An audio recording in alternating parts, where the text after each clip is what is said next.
Hi guys, how are you all today morning? Good morning.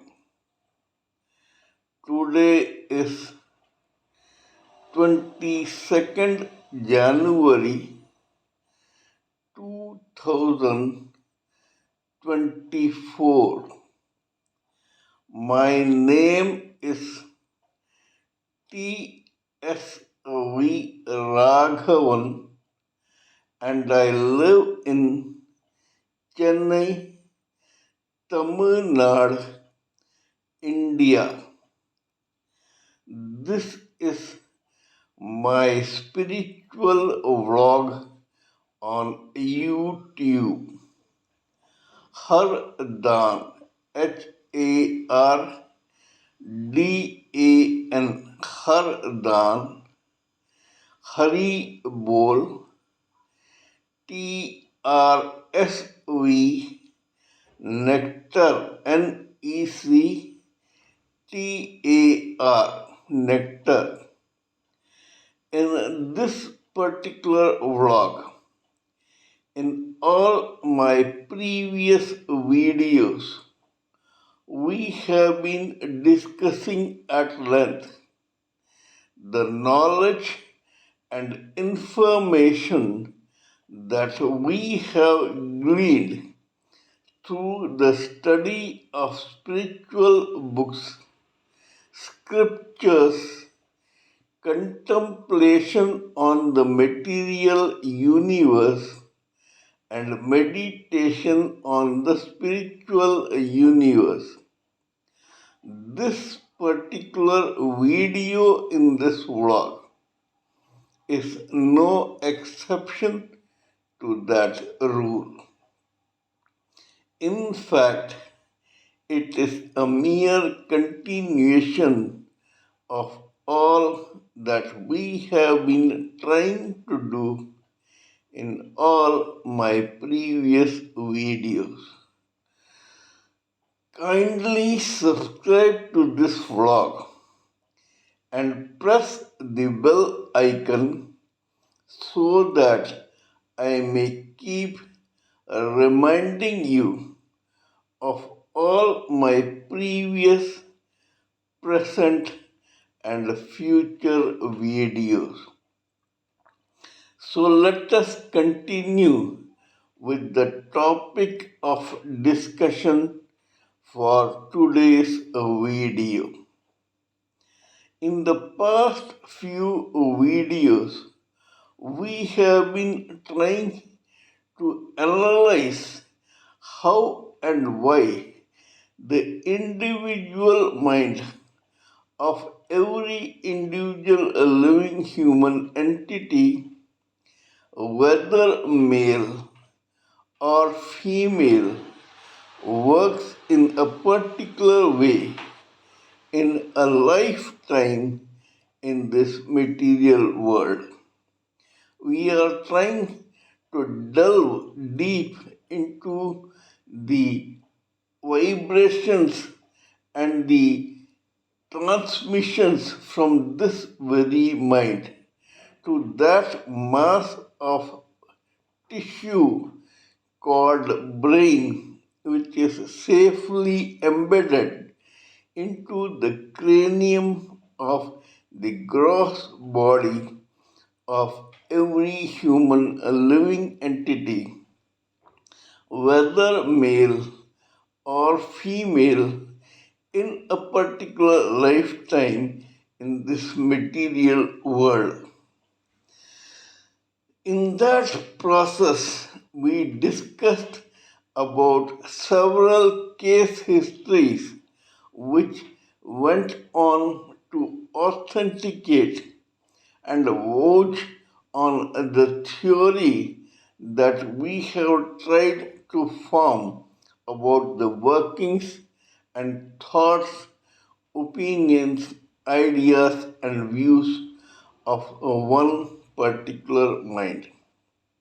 We discussed case histories regarding the 5% chosen one bracket of this society during a given lifetime.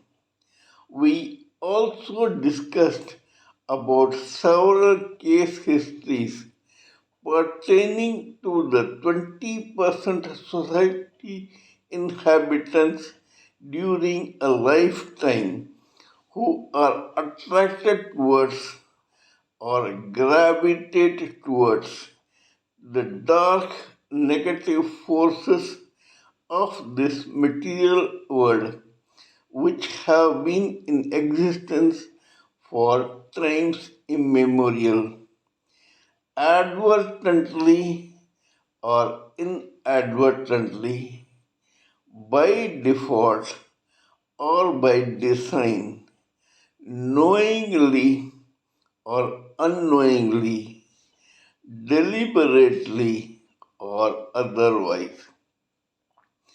After doing that, or during the process of discussing this, we also came across several case histories of guys who find themselves at the fringe of this very dark negative forces and its world, and who feel that they are sailing in two different boats at the same time.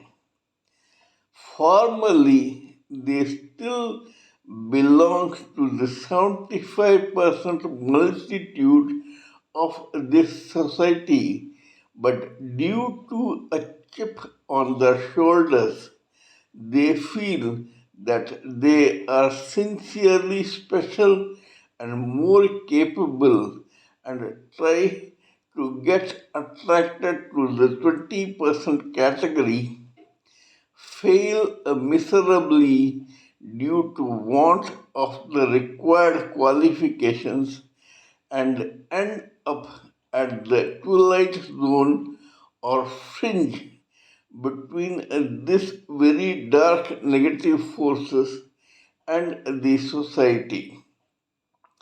There is one particular category in the dark negative forces, and it is known as the underworld.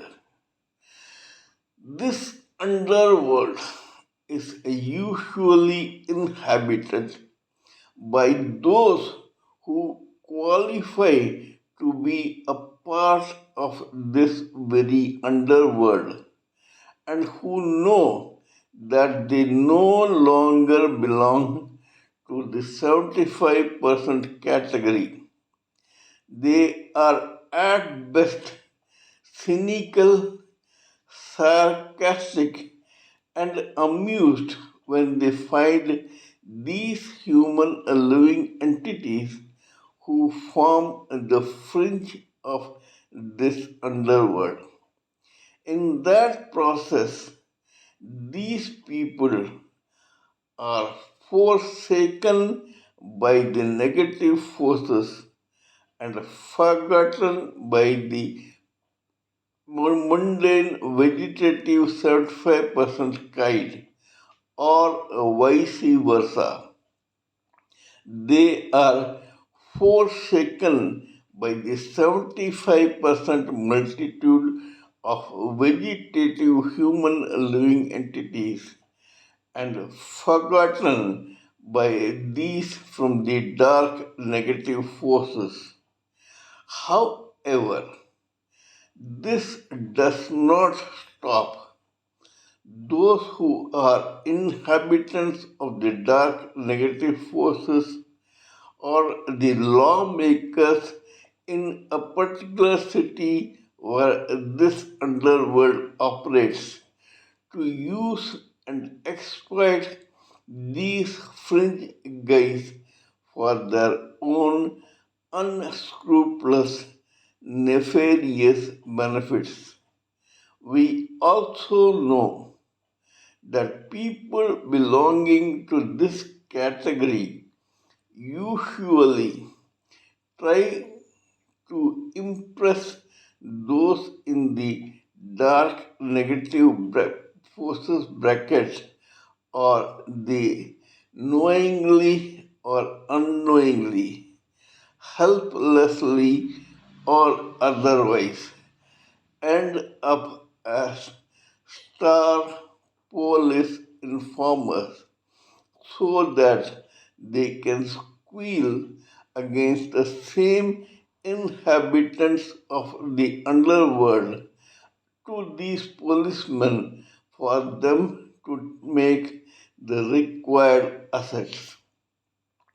In this process, while discussing about the minds of such catch 22 situation guys, we came across two very different case histories belonging to two very different human living entities who found themselves in the fringe between the underworld and the main society.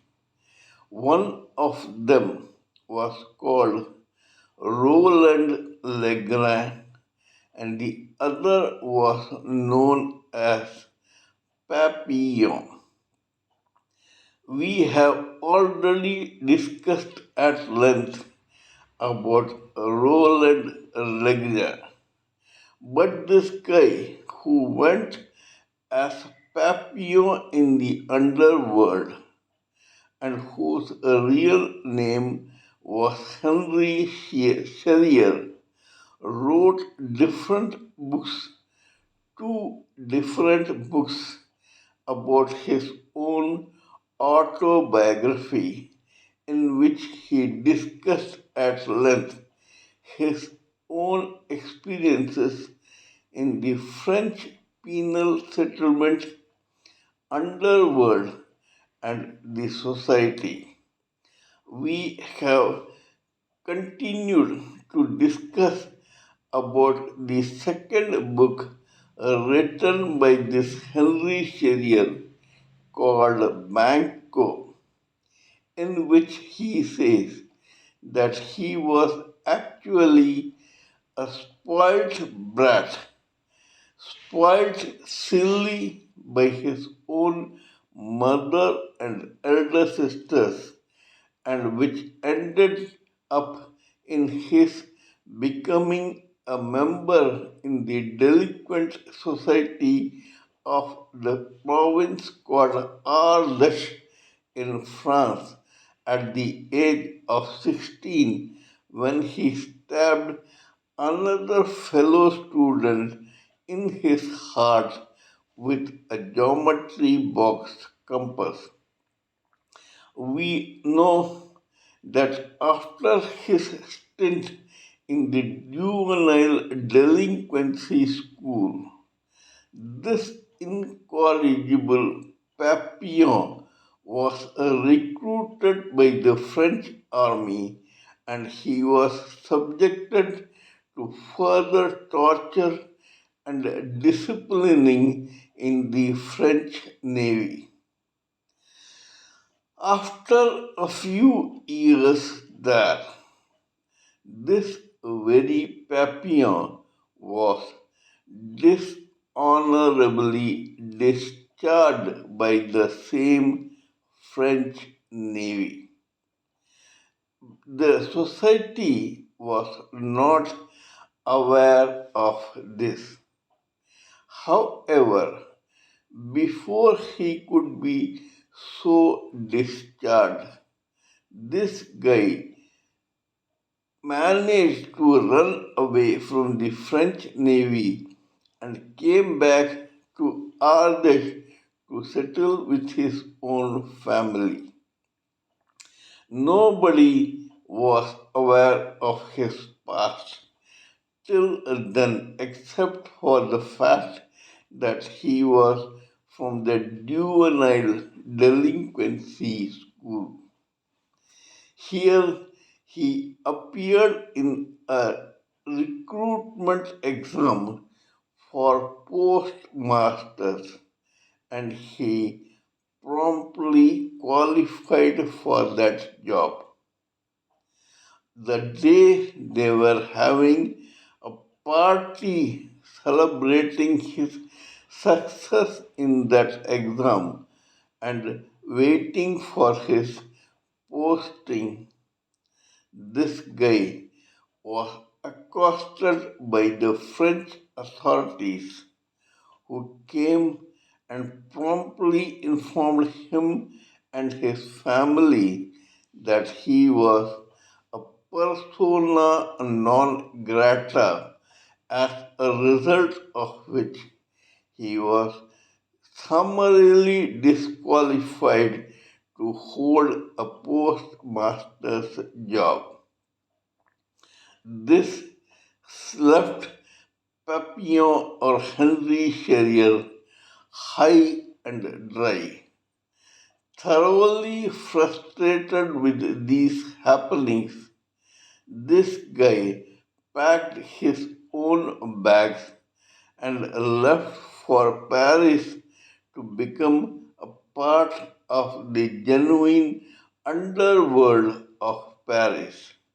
But as mentioned before, this guy, instead of becoming a genuine member of the underworld, ended up as a person in the fringe of the underworld and a star police informer. One guy called Roland Legrand got wind of this man's true nature and doings and began spreading rumors about him in the underworld. To warn that person from spreading such rumors, this very guy called Papillon shot him in his belly once, but Roland Legrand survived to finger at a person who he knew only as Papillon Roger, as the person who shot him.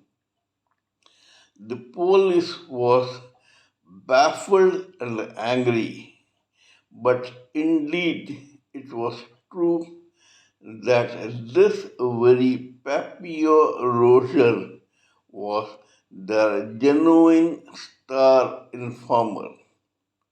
They sent him nevertheless as a convict of this particular murder to the penal settlement of France in French Guyana, where this guy did his duty as an informer for 13 years before they themselves released him and he relocated to the capital of Venezuela called Caracas. Here, this guy did some business for 22 years before an earthquake destroyed that business, and this guy was again down on the dumps. Instead of wasting his time, this guy wrote his first biographical story called Papillon, which was such a raging hit that it resulted in the French government's closing down all their penal settlements. Now, here we would like to look at how the mind of this person called Henry Sherrier worked. Let us start from his childhood. As a clay or mass of clay, which could have been easily molded for good or for bad, this guy's clay was molded by his own mother and sisters into his becoming what he was. In other words, his mind began operating in such a way that initially his mind transmitted only those vibrations that pertained to the emissions from the etheric body of senses and the astral body of feelings and emotions, as a result of which this guy became distraught, angry, frustrated, and rebellious, and he thought that God had turned against him, and it was a gross mis- injustice on the part of God to have inflicted such pain on this guy called Henry Sherrier. This continued till this guy's very astral body of feelings and emotions, along with the vibrations from his etheric body of senses, told his mass of tissue called brain that this society and its multitude had been unjust to him. This resulted in his getting gravitated towards the dark negative forces. As I had mentioned before, people gravitate towards the dark negative forces advertently or inadvertently, deliberately or otherwise, by default or by design. Henry Sherrier gravitated towards this very underworld thanks to a default and not because of some design. In other words, his own destiny did not cut him out to become a genuine underworld figure in the dark negative forces of France. Thus, he ended up in the fringe between the society and the underworld. To be fair to him, we have to hand out to him that if only his demeanor or his indiscipline had been overlooked by the French authorities and he had been qualified to become a postmaster, probably this guy would have ended up as a decent member of the 75% bracket of the society.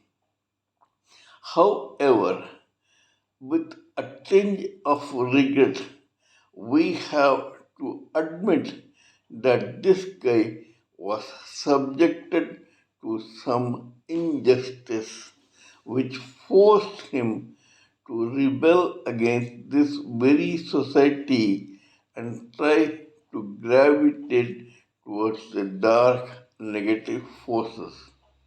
This is how his mind works. We all know that every individual human living entity, whether male or female, has one individual mind which operates for him or her alone. Henry Shearer was no exception to this rule. Thus, this guy ended up as a star informer for the French police force because he was in a dilemma. Neither he was accepted by the 75% multitude of vegetative human living entities, nor was he accepted by the genuine dark negative forces and underworld of Paris. This left him high and dry in the fringe where he was spotted by the lawmakers who decided to exploit the situation to their own benefit by making this Henry Shearer their own star informer. Scared that he will be betrayed by Roland Legrand, he shot that guy or that poor guy to warn him against spreading such rumors that he was a star informer. Roland Legrand not only died by that wound, but before dying, he also pointed at Henry Shearer for being the shooter in that incident. However, he went on to say that he had been shot by a man called Papillon Roger. The police and Henry Shearer managed to hide this truth from the underworld by mentioning that Henry Shearer was just Papillon. Papillon is a common nickname or was a common nickname in the French underworld of Paris during the first decade and second decade of the 20th century. The underworld grudgingly accepted this guy, and when he landed up in the penal settlement, they did not know that he was actually not a convict for the murder, but a plant by the same French police so that this guy could continue his job as an informer against all those people in the underworld in that penal settlement. Papillon or Henry Shearer had one uncanny ability to not only suck up information and remember it or memorize it, but to also use it in later stages to write his own memoirs called Papillon and Banco. This resulted in this guy becoming such a starred and much loved author in the literary circles of France that one very famous author called Andre Malraux gave him credit of being a genius. Papillon became a star. A movie was made on his own stories, and he died at the age of 67 in 1974. We shall continue with a discussion in my next video. Kindly let me know what you think of my talk on this very subject and case history. Please give me your own expert views, thoughts, ideas, and opinions so that I may blend everything together for the sake of this society. Before concluding, let me remind you that I am also a published author with Amazon Kindle and paperback. I write on spiritualism, fiction, and assorted subjects. Till we meet in my next video, it is good morning from TSV Raghavan.